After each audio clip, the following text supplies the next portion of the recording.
Welcome, everybody, to another episode of the DFS show. I'm Brock Seguin. We have a 10-game slate for this Thursday, February the 11th. Hope you guys are all having a good day. Hope you guys won some money last night.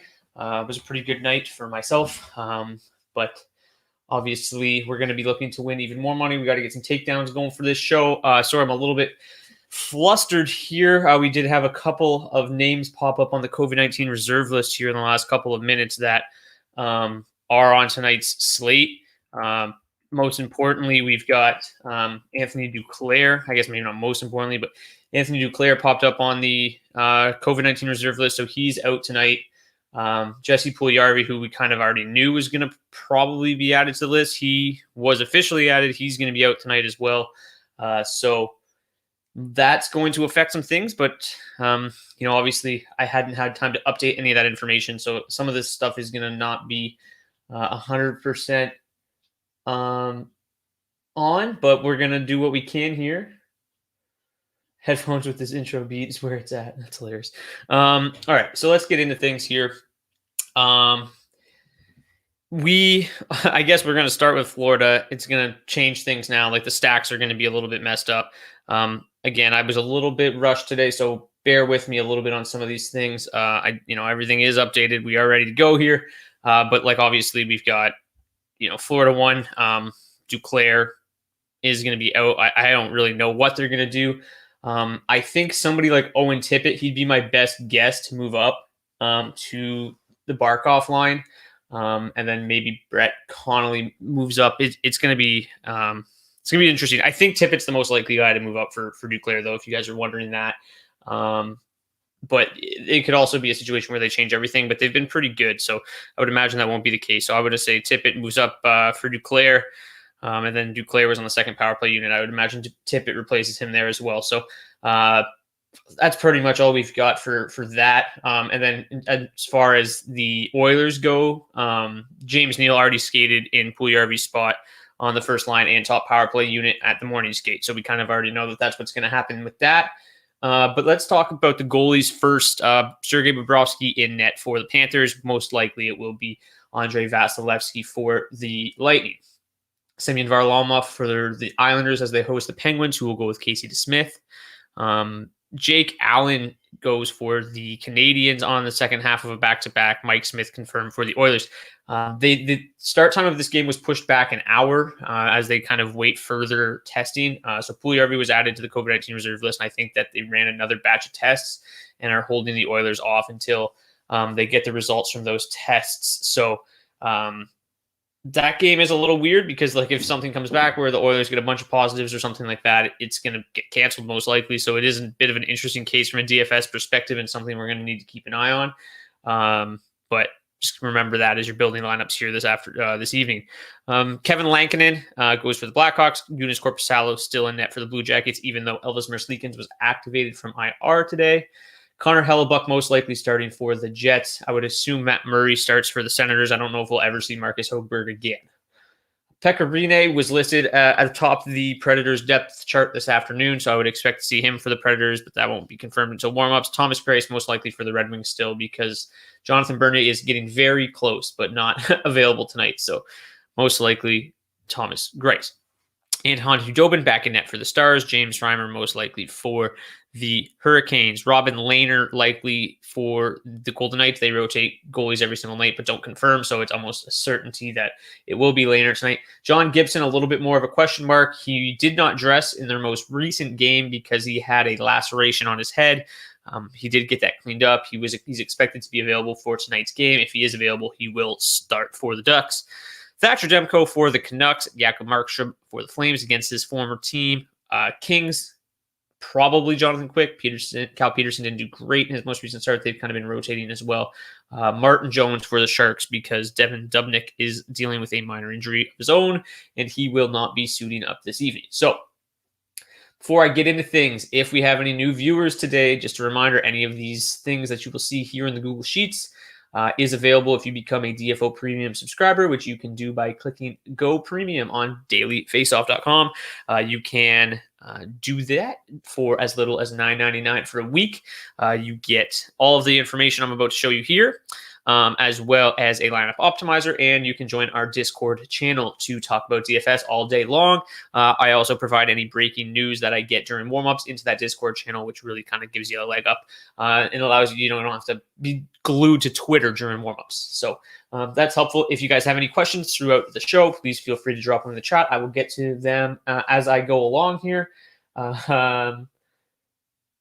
No questions so far. Columbus 1 or Tampa 1, we'll get there. Most likely Tampa 1, though, I would imagine. Once we break things down, with all the options tonight, I'm fading Edmonton in the San Jose game, not risking anything crazy. And what is San Jose concern? What do you mean about San Jose concern? I'm not sure. But let's jump into this thing here. So Florida and the Lightning. So Florida won, obviously disappointed us a couple nights ago. They are near the top of the stacks tonight, third actually overall. I am a little gun shy with the Panthers. I got some PTSD from the other night, and also losing Duclair is sure to hurt their numbers a little bit. I do like Owen Tippett as a player quite a bit. And if it is him, I think that he might be, a pretty decent option. I think he's got to be like minimum price, right? So he's a decent like one-off option. I don't think I'm going to go back to Florida 1. I'm a little bit disappointed with what they did to us the other night. And then I'm also, it's kind of on like their underlying numbers are outstanding, but they have been a little bit quiet in recent games. So if the matchup was there, I wouldn't let one night scare me off, but it's not a great matchup. Andrei Vasilevsky is one of the greatest goalies in the world. And the Lightning have been really stout defensively so far this year. So if we look at that game, Florida 1 is expected to see about 33% of their ice time against the Cirelli line, 30% against the fourth line. So not the worst matchups. Obviously, we don't want to be playing against Tampa Bay 3, which we've talked about a bunch, one of the best lines ever. But the Cirelli line is not bad defensively whatsoever at all. So it's not the greatest spot, as you can see here. The Lightning very good defensively across the board. Their worst line is probably offensive or defensively. Is probably the top line, and they'll see mostly the third line, which is the Luosterainen line. They've been kind of hard matching him against the other team's top line. So it just doesn't look like a game that's got a whole lot of intrigue. I don't like Florida 2 because they're going to be seeing majority of that Gaudreau, Gord, Coleman line. And if you've tuned into the show in the past, you know that they're just outstanding. They give up absolutely nothing defensively. So I don't like Florida 2. They have kind of burned us in the past, but this is just not really a good matchup for Florida 1, so I'm not going to go there. In terms of Tampa Bay 1, like I mentioned, they're expected to see 45% of their ice time, 48% of their ice time against the Luosterainen line, which has been really good as well. But they don't really do anything, literally. They produce nothing offensively, and they don't give up anything defensively. They're just kind of out there dumping it in, chipping it in, laying the body, getting off the ice type of thing. They don't really do much at all. So I don't think it's a terrible spot for Tampa Bay 1. They have the ability to get hot on any given night like they did the other night. And Sergei Bobrovsky really, not quite the goaltender he once was, .899 save percentage on the season. So I do think Tampa Bay 1 is a fine play. They don't grade out great in the score, but they still are an above average play tonight. And Andre Palat at just 4,900 is really appealing to me. Braden points dropped under 7,000, which is nice as well. So pretty decent price for them tonight. I don't, they're definitely not my favorite. I'm definitely not chasing them. I'm not going to be over the field on Tampa Bay tonight, but I think it's definitely an okay spot with Sergei Bobrovsky starting in net. And, we're probably going to fade Florida 1 and it's going to burn us because the PTSD, but it's kind of the risks we have to take here. Scramble Brain meant Vegas game. I heard something on the morning skate pod earlier, but yeah, so they pulled Nosek from the game the other night mid-game, which was weird. So I think that's kind of what they're doing with this Edmonton situation is they changed the protocols almost completely because they don't want to be pulling players mid-game anymore. But it seems like the Vegas game is a go. Vegas had a morning skate and stuff, so it doesn't seem like there's any lingering COVID concerns. Obviously, Nosek's been added to the list; he's out tonight, but seems like the only thing that's really going on with that game. Islanders and Penguins. Semi Varlamov has obviously played very well so far this season, but Penguins 1 comes out on top with the highest DFS 5v5 score tonight, and by a pretty considerable margin. The Penguins top line has been really good so far this season. They have the highest O score on the entire slate tonight. So obviously a really good line. They've been playing terrific throughout the course of the early part of the season. They're going to see a mix of the Islanders' top 6, which obviously isn't terrible, but it isn't great defensively, specifically with their new lines right now. They're going to be seeing a lot of the Barzal line. They're going to be seeing a lot of the Brock Nelson line and seeing a lot of the Peugeot line, all who are below average defensively according to my D score here. So looks like it's just a terrific spot. Not really anything alarming in the matchups for the Penguins tonight. And then obviously their offensive numbers are just outstanding, generating over 37 scoring chances, 4 per 60, 19 high danger chances, which is just outrageous. So it looks like all systems go on Penguins 1 tonight. The price is very doable. Rust under 6,000, 6,500 for Crosby, 6,100 for Gensel. I mean, it doesn't get much better than that. Obviously, in our Discord chat before I came live, there was some concerns about how good Varlamov is. And I get it, but sometimes, obviously this score is based strictly, doesn't take goaltenders into effect. It's kind of just how much advantage they have against the opposition's lines.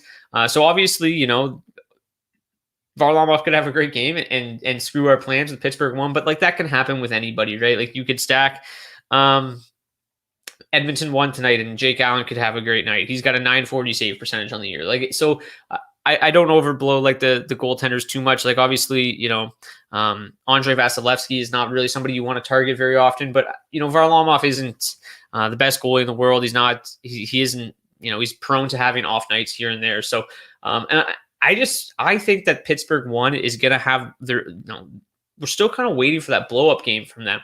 The Penguins as a whole really haven't been all that great. Obviously they've been injury, riddled on the blue line. The rest of the team hasn't been great, but the Crosby line has been terrific all season long. So I'm not concerned about their early season struggles as a team. I think the Crosby line has a really good night tonight, and they are my top stack of the night. And I'm definitely going to be playing them. In terms of the Islanders, nobody really grades out well. The top line grades out the best for them, but they are below average on tonight's slate, as you can see here by this number. Other than that, they just hold on. Islanders 2 grades out the best, messed up there, but still very, right around average. Not a whole lot to like.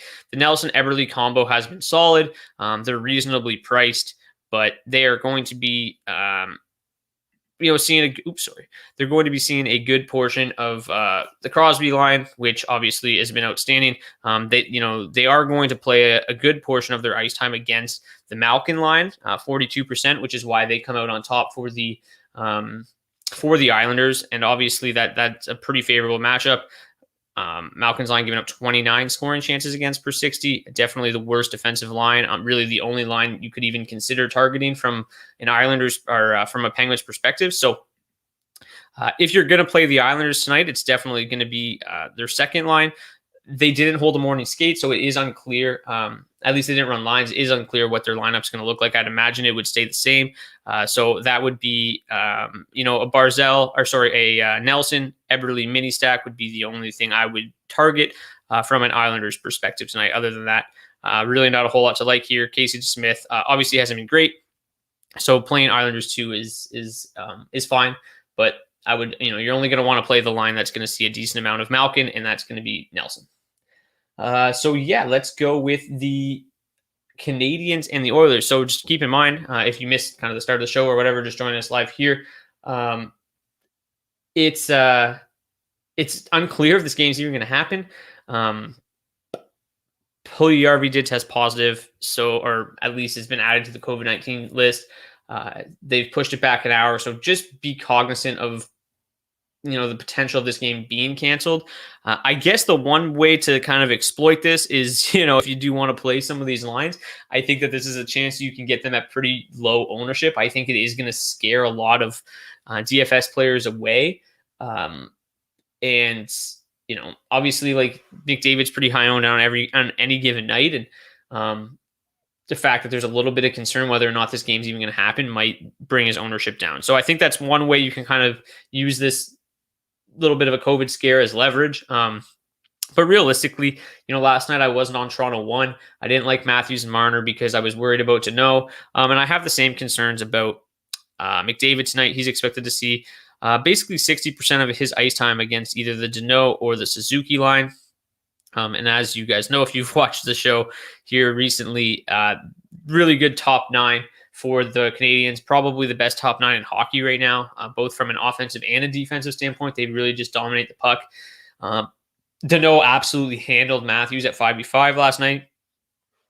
So fading him, our gamble did pay off, which was great. I preferred Toronto 2. John Tavares had 2 assists. It sucked that Nylander didn't get anything going, but at least Tavares had a good night. So on a small slate, that's kind of really all we needed by fading Toronto 1, who was pretty high owned.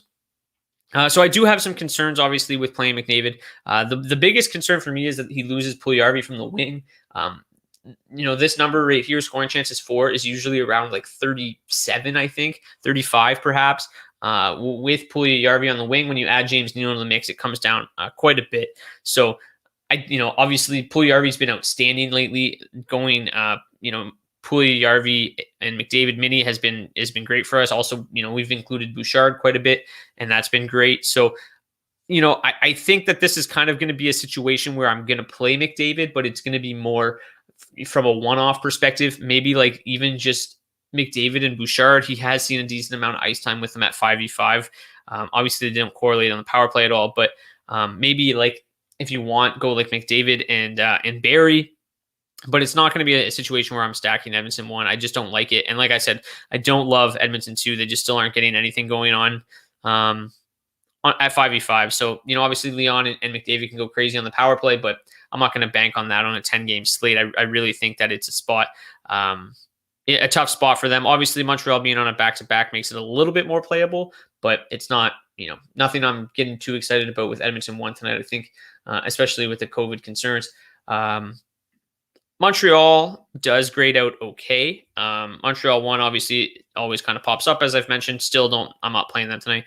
I will probably take a look at Montreal 2. Their price is starting to get up there. $5,700 for Suzuki, $5,400 for Anderson. I did say a couple days ago that Anderson's price should probably be around $5,500, and it's there now. So I'll probably play them. It is a fairly good matchup for them. They're expected to see most of their ice time against McDavid and Draisaitl. McDavid really good defensively. Draisaitl's line has not been. So there is maybe the hard match to know against McDavid a little more than they did with Matthews last night. And Suzuki sees almost all of Draisaitl, and that would be great for him. So there, I'm not going to play Edmonton 1. It's going to be hard for them to get anything going against McDavid, but it's going to be kind of just like a low event battle, I would imagine. So Montreal 2 still in play, and hopefully they see more of Draisaitl than McDavid, and they should definitely win that matchup. But Mike Smith looked really good in his first start. I mean, it was against the Senators, but on a back-to-back, Montreal, I'm not over the moon about them tonight. So that game, I think, will draw some ownership, but it's kind of a game that, I guess it won't draw ownership. It all depends. I don't know what's going to happen with this COVID-19 nonsense, but okay. Columbus and Chicago. I don't really have a whole lot of interest in this game. Chicago 1 looks okay with DeBrincat up playing with Kane, but 6,900 DeBrincat is pretty crazy. In terms of the matchups, they're going to see about 73% of their ice time against the middle 6 of the Blue Jackets. If we look, pretty decent. The second line is pretty decent defensively. Third line, not very good at all. This is just this game. Both these teams are kind of struggling offensively. Adding DeBrincat to Kane's wing helps a lot. So I do have a little bit of interest in playing DeBrincat and Kane. If you want to play Suter in the middle, that's fine. But just keep in mind, the Blackhawks have been rotating that center spot like crazy. Like it could be Strome. Strome, DeBrincat, Kane did see some time together last game. It could be Soderberg, could be Suter. Like it's so hard to stack them because like they don't keep any consistent lines at all. But I do like a DeBrincat Kane mini. The Blue Jackets just can't get anything going right now. Offensively, they're terrible. Defensively, they're average. But I do have a little bit of interest in DeBrincat Kane Mini. 7,700 for Lankinen. I definitely have interest there as well. The Blue Jackets, like I said, just can't get anything going. And Lankinen has been surprisingly one of the best goalies in the NHL. I mean, a 933 save percentage has just been outstanding. There's no reason to doubt he won't keep things going tonight against a really bad Blue Jackets team, at least right now. And I think probably no interest whatsoever on Columbus. Patrick Laine's line grades out as the best, but below average on tonight's slate. The other two lines are just horrendous. So no interest in Columbus at all tonight. Winnipeg and Ottawa. So Winnipeg did change their lines up a little bit. Obviously, things are changing with Pierre-Luc Dubois making his debut the other night. So Trevor Lewis started on that line. I said that was crazy. They listened. Adding Mason Appleton to the line doesn't change a whole lot. Like, he's definitely better than Trevor Lewis, but obviously we'd like to see Blake Wheeler there. And then just ignore this whole Tucker Pullman thing. He's dressing as a seventh defenseman tonight. And that's the only way I can list it. So, yeah, I have a lot of interest in Winnipeg. One tonight, they grade out as my second best stack of the night.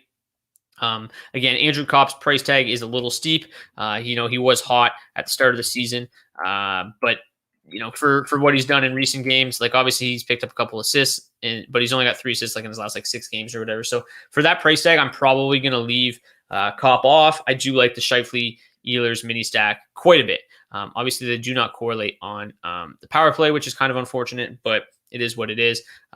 Plugging Morrissey in with Scheifele on the top power play unit is probably the best way to get exposure to him. I do still like Nathan Beaulieu. I don't know what his price has come up to. I've talked about him a little bit in recent games at minimum price. He's fine. Yeah, he's only 2,600 now, so it hasn't come up. He finally paid off last game with 5 blocks and 2 shots. So I wouldn't expect that to happen every night, but at super, super cheap deep punt, Beaulieu is a guy that can block a bunch of shots, and we'll see a lot of ice time at 5v5 with Scheifele. So I like Winnipeg 1 a lot tonight. Somebody in the Discord chat, I said that weird, Discord chat, said that he wants to play Ottawa tonight. They just struggle on the road for whatever reason. Like even this year when there's no fans, they can't seem to get it going on the road. It goes back to last year when there was fans. They were awesome on home ice. I wouldn't say awesome, but they were pretty good at home ice, and then just on the road they were terrible. So on the road against Connor Hellebuck, I just don't see it happening tonight. I do like Hellebuck a lot, probably my favorite goalie on the slate, 8,300, just because the Senators do generate a lot of shots, not always the most quality, and Hellebuck's one of the best goalies in the world. So I'm not going to play the Senators tonight, I don't think, although I do still love the Colin White, Evgeny Dadonov mini stack. They've just been absolutely electric. Their underlying numbers are phenomenal. I guess I didn't show you guys these matchups. So Winnipeg won 42% of their ice time against the Tkachuk line, and then the rest kind of against the bottom 6. The Senators are pretty much exploitable across the board. Even with their new lines, it looks like, trying to put Tkachuk and Tierney together, they're trying to match up well with other teams' top lines, but over the years, the numbers are bad. It doesn't look like, Tierney's been getting caved in all year. So it actually helps the opposition's top line, in my opinion. So I love Winnipeg 1, but look at Winnipeg 2, really strong numbers across the board, arguably better than Ottawa 1. So I definitely have a little bit more interest in them, and their prices, rock bottom, 3,300 for White, 3,700 for Dadonov. Dadonov seems to be heating up finally. So a lot of interest in them as a mini stack. I shouldn't say a lot of interest, but they're a good value if you're not playing Hellebuck, because it could be a more of a wide open game. It's not like the Senators are the Jets, are very good defensively. And then Ottawa 2 is expected to see mostly that Pierre-Luc Dubois line and the Adam Lowry line, which isn't great, but you're going to want to play whoever's playing against Winnipeg 3 the most, but that's their 4th line. So you're not going to play the Senators' 4th line. Moving on, Nashville and Detroit. I mean, just ew. No interest in this game at all. I posted some charts this morning on my Twitter, and the Red Wings are literally just the most boring team in hockey. The reason that they held Florida 1 in check the other night is because their identity right now is just suffocating defense and by just generating no offense. They don't do anything. They're terrible. So like there's just nothing that's going to happen tonight in this game. I don't think it's going to be pretty low scoring. I think it puts both goalies in play. But the Predators are searching for stuff right now. Like they can't get anything going. So I actually don't mind Thomas Greiss at 7,000. He hasn't given up more than 3 goals in a game, I don't think, this season. He's been pretty solid, all things considered. Is the game the Red Wings are likely to win? I would say no. But I don't think they're going to get blown out either. The Predators really haven't been able to get anything going. I mean, could this be the game that gets the Predators right? Maybe, sure. But at 7,000, I think Greiss is a fine play. The Predators are changing things up a little bit tonight, but to me, it makes them less appealing from a DFS perspective. Luke Kunin and Forsberg, this doesn't do anything for me. I would much like if it was Forsberg, Duchesne, and Granlund, I'd have tons of interest. Like their numbers are terrific together. I don't know why they keep breaking them up. So there's just no appeal here. I don't know if you guys saw it today either. Matthias Ekholm's out week to week, so that kills their blue line. So this is a game the Red Wings can definitely win, and they're probably, if they do win it, it's gonna be 2-1. It's just a shit game. Yarncroc is minimum price, yeah, sure. I'm not that interested. I mean, he's a fine player. I think he is, he's in a decent spot with Duchesne and Forsberg, or Duchesne and Granlund. I think that they, a lot of that line's production normally comes from playing with Philip Forsberg. But yeah, they grade out below average for me tonight. Not a whole lot of interest. We want to look at the matchups. Nashville 2 is expected to see mostly the Larkin line and the Red Wings 4th line. Where's that game at? The Larkin line has been pretty susceptible so far this year. So there is a case for that Nashville second line to have a half decent night, and somebody's going to have to score in that game. It's just both these teams played such a low event style of game. Like I just don't. There's other games that I'd rather target. If you want to play Yarncroc at minimum price as a one-off or whatever, that's fine. But it's just going to be such a shitty game. Watch, it's going to be 7-5 now. Dallas and Carolina. So yeah, Carolina drives me nuts. Like they're so fun to stack in DFS, and then they just do this shit. Like what? Why is Jordan Martinook on the top line? No idea. Like I don't know. This makes no sense to me whatsoever. It looks like Trocheck's going to be back tonight. Him and Niederreiter have been great together. When Netchas is on that line with Brock McGinn, doesn't do nearly as much for me. Netchas is amazing. So losing him is a huge issue. So given their line, that it's hard to fall in love with them too much. The best line in terms of the 5v5 score is the second line, Svechnikov and Stahl and Fogle. Like their numbers have been pretty good over the years. They're expected to see about 72% of their minutes against Dallas's top 2 lines, which have been terrific defensively. So I don't know. The Stars are a tough team to play against. I don't think that there's a whole lot of interest in Carolina's side for me. Their numbers are way better when Svechnikov and Aho play together. So the way this lineup's constructed, it just kind of kills a lot of the flow. It kills a lot of the interest I have. I'm not going to play Sebastian Aho when he's playing with Martinook.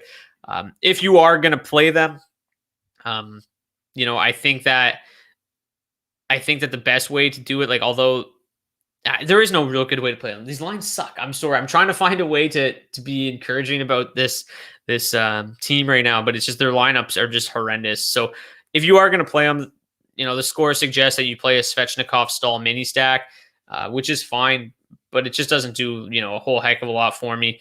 They do correlate together on the top power play unit, which helps. So if you want to play like a Stahl Svechnikov Hamilton mini, it'll be super low owned, and it's fine, but it's just the way they construct this lineup is so frustrating. So not a whole ton of interest. And then Dallas, their top line continues to play very well. Grades out, above average, but still, not a whole lot of interest in that line tonight. Expected to see 36% of their ice time against Carolina 3. And, just Carolina as a whole doesn't give up a whole lot of offense. They had a couple bad games there, but all in all, you can't expect that to be the norm. This should be another one of those games that's kind of, not that intriguing from a DFS perspective. if Dallas was a little bit cheaper, I think that I'd have a little bit more interest in them. But 6,200 for Ben, 7,400 for Pavelski, it's a little too steep right now. They obviously have been good, but the Hurricanes are good on the penalty kill, so just not a whole lot of interest. Yarncroc, 7.5 Yarncroc with a Hattie. Yeah, that's great.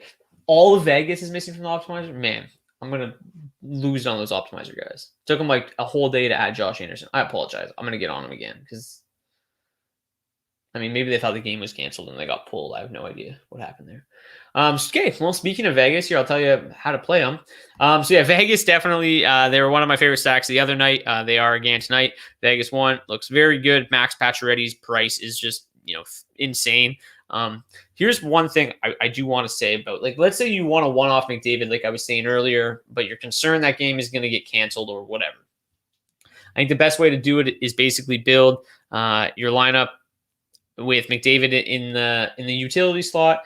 If the game gets canceled, you just switch to Pacioretty. That's pretty much all you can do at this point. 8,300 for Pacioretty is super expensive.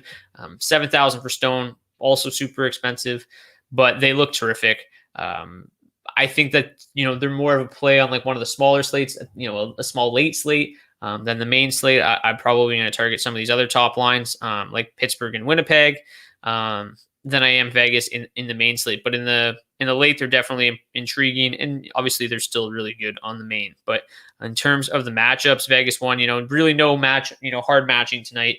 They're kind of just going to see a mix of the Ducks entire 4 lines. Ducks have been, not great. They're terrible offensively, but they're not the worst the way these lines are constructed defensively, but they're not good either. And Vegas, they're just an absolute wagon at 5v5. That top 6 is just absolutely deadly. I kind of prefer Vegas 2 again tonight. I mentioned that the other night. I just think that the price is just so much more intriguing. 5,400 for Marcia, so 5,300 for Carlson, 4,600 for Riley Smith. So I prefer playing them tonight. Just the price is just so much better. Carlson does get that little bit of a bump on top power play unit as well, which helps. And the matchups are identical. The stats are almost identical. If anything, Vegas 2 has been a little bit better this year. So as a one-off, Pacioretty is the preferred play. As a stack, it's got to be Vegas 2. They've just been much better. Not much better, sorry. They've been about the same, and they're so much cheaper. So to full stack, they're up 4,300 cheaper. So it just kind of makes more sense to play them. From a Ducks perspective, I literally no interest whatsoever. Sorry, I meant to go to the stats. Vegas is just too good defensively. Obviously that means that I like Robin Lehner a lot. The Ducks were able to get things done against the Golden Knights the other night. Still lost the game, but they were able to produce a little bit. This Danson Heinen, Sam Steele, Silverberg line has been really good. If you want to go super contrarian, then go for it, but it's just not a great matchup. I think that there's going to be a day where we play this Heinen, Steele, Silverberg line, maybe even this Henrique gets Terry line, but it's not going to be against Vegas. We'll wait for a juicier matchup. That's just, on a 10-game slate, you don't want to get stuck playing Anaheim against Vegas and Robin Lehner. All right, 2 games to go here.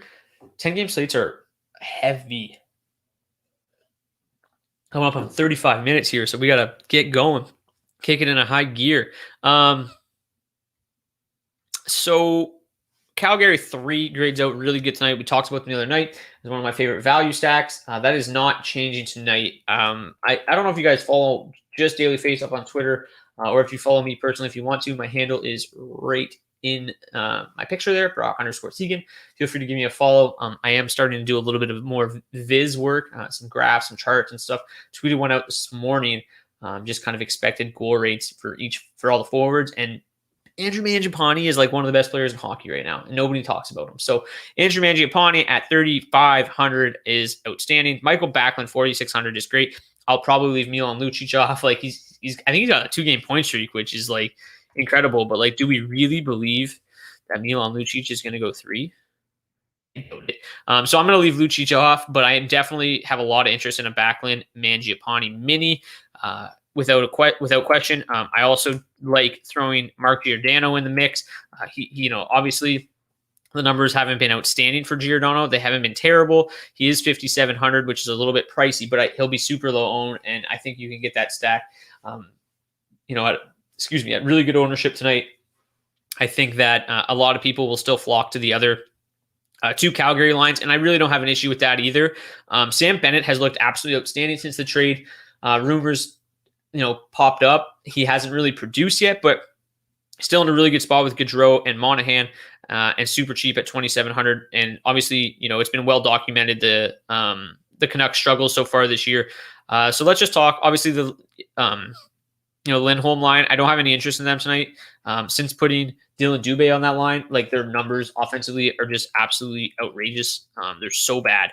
So I have no interest in playing the Lindholm line. I'll be playing the second and third line of the Flames tonight. Obviously, the Canucks terrible defensively. So if we want to talk about the second line of the Flames first, it's going to be kind of a mix. They're only not going to really play against Vancouver's third line, which is good news because that's actually Vancouver's best defensive line. So that's some opaque beer you're consuming today. Yeah, on the Ottawa today.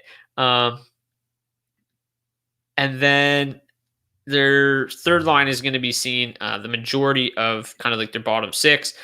So, as we just mentioned, it is, their third line is their best defensive line, but they're not great. They're still below average. And they're going to see a lot of the fourth line, which is an absolute tire fire. So both lines, terrific options. I think I would probably have to say that, Calgary 2, I don't think it's a stretch to say that Calgary 2 has a little bit more upside, with Gaudreau and Monahan, especially being on the top power play unit.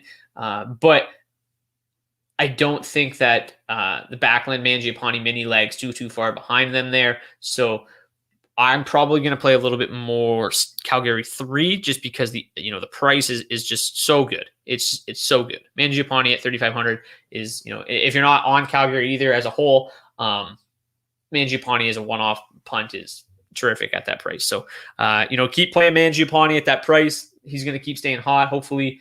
And, eventually his price is going to climb. We'll have to figure out different ways to get him in our lineup. For now, it's super easy, and he's just outstanding. I guess we can talk about the Vancouver side of things.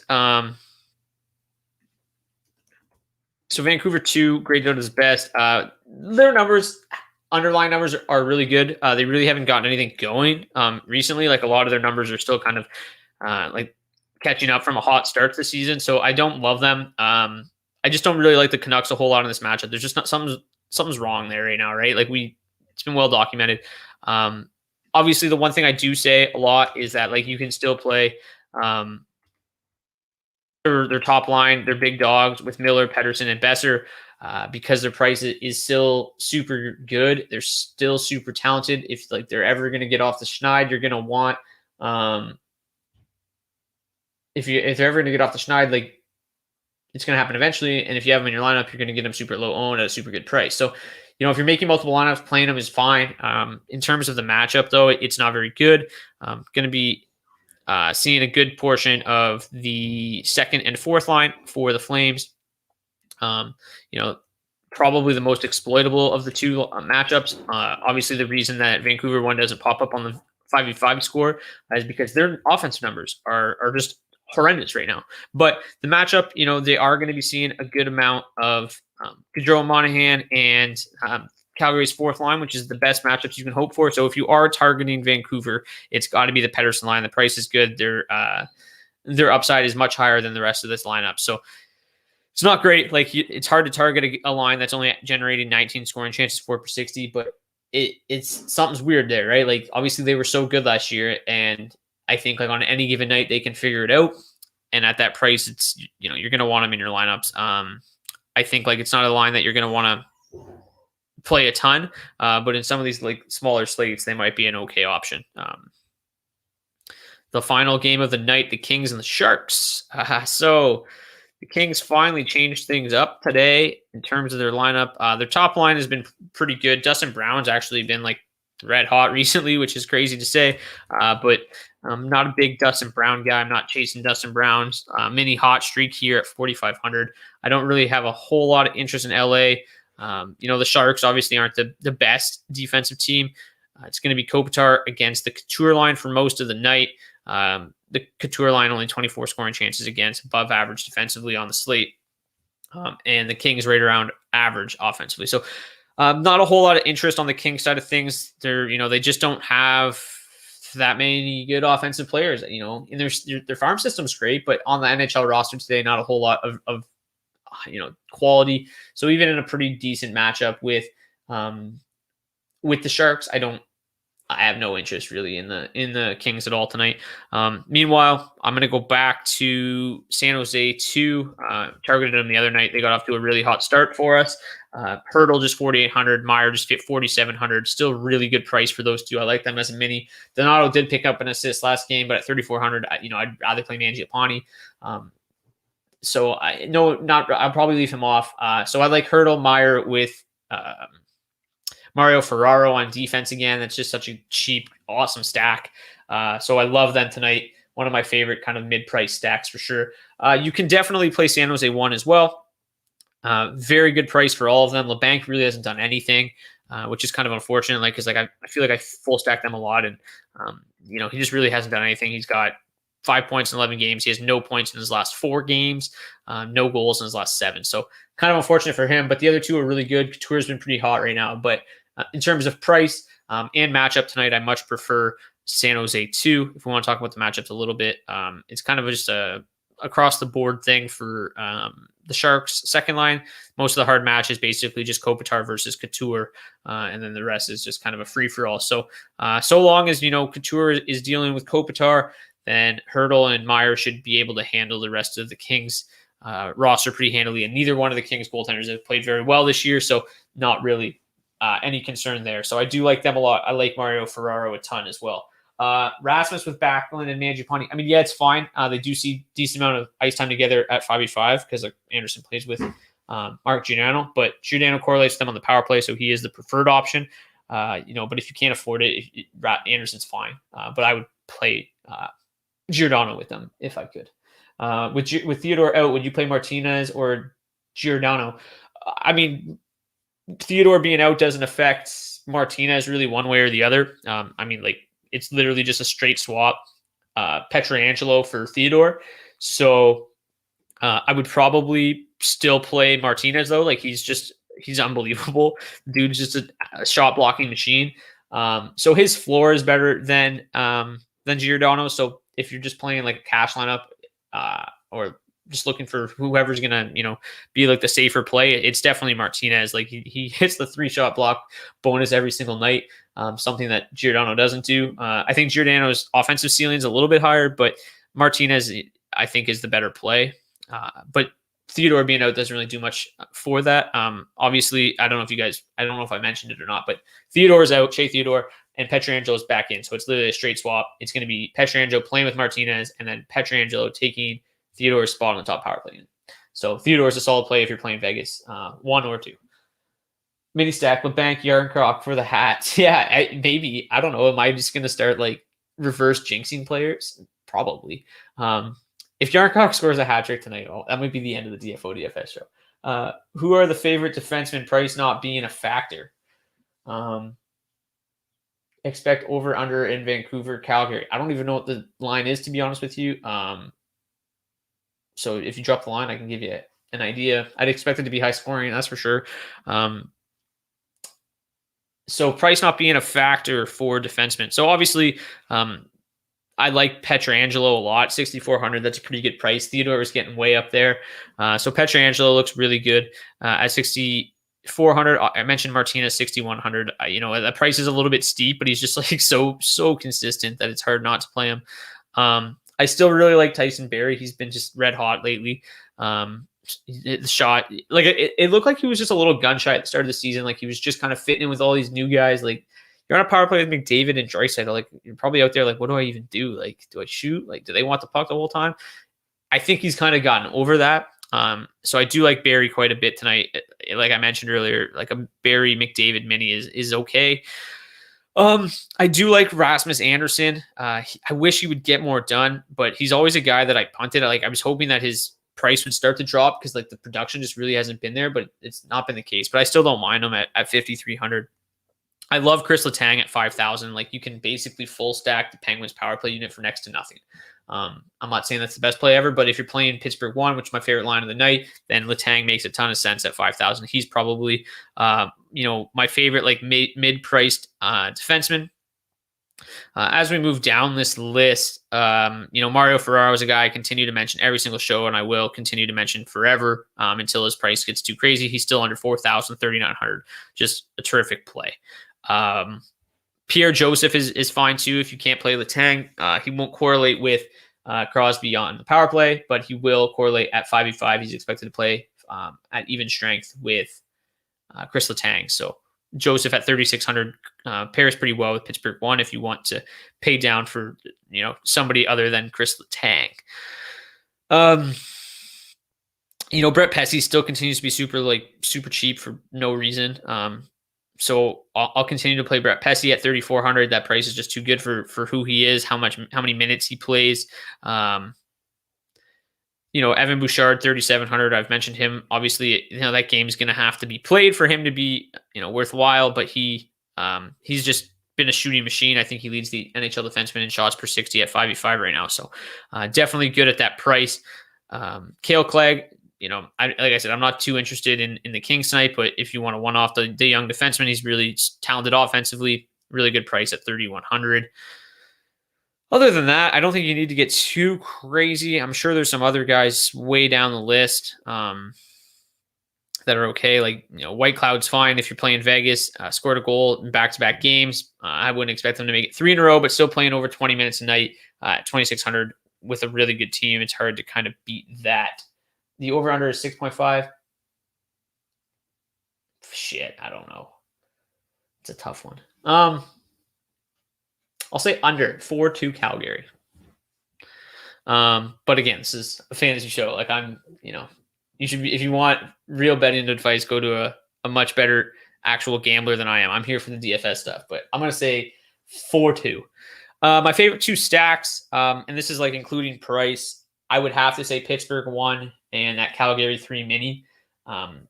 It's just that price for Calgary 3 is just too cheap, and Pittsburgh 1 just looks really good, and I love their price tonight. So hopefully Varlamov doesn't ruin our night, but I'd have to say Pittsburgh 1 and Calgary 3. But I do like that San Jose 2 stack a lot too, like that little mini. I'm a sucker for Timo Meier though. So in terms of goalies, I mentioned obviously the top 2 guys here in terms of price are Robin Lehner and Connor Hellebuck. I prefer Hellebuck at 8,300. The volume should be better for him. Definitely should be a guy that wins. The centers, like I said, they struggle on the road. I do like Andrei Vasilevsky again, 8,100. He was terrific the other night. I really like him again. I think that's a game that the Lightning definitely should win against the Panthers. He's only given up 1 goal in each of his last 3 starts.